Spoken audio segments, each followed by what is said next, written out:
As you just heard, the death of St George supporter Stephen Basevsky is also the subject of investigation. Today, the police commissioner alleged that the 35-year-old Dragons fan hit an officer, forcing the police to arrest him.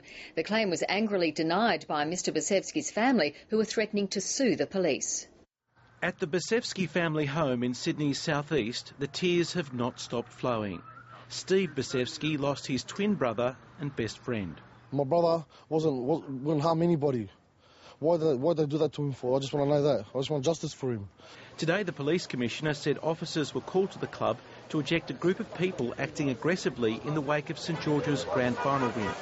He said one of his officers used capsicum spray on a group of patrons. At that point, the deceased man actually struck the police officer that was engaging him to the face, and at the time in his hand he had a glass bottle. The assault is angrily denied by his two brothers who were at the club at the time. We said to everybody else, you can ask anyone in the Lees Club that night, nothing happened. Nothing happened, they just came on their own, mate. We've got hundreds of witnesses, all right? But the police commissioner says there is surveillance footage of the incident. At that stage, the police officers involved determined that they needed to arrest the man, and they started to use their extendable batons with a view to bringing the person to the ground so that they could effect the arrest.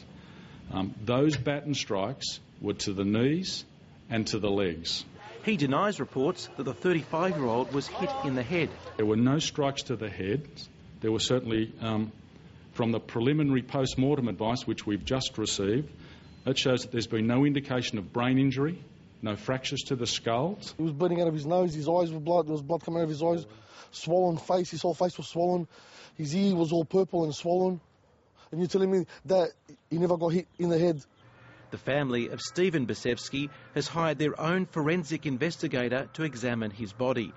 It's expected that the investigation will delay the funeral for several weeks. David Spicer, ABC News.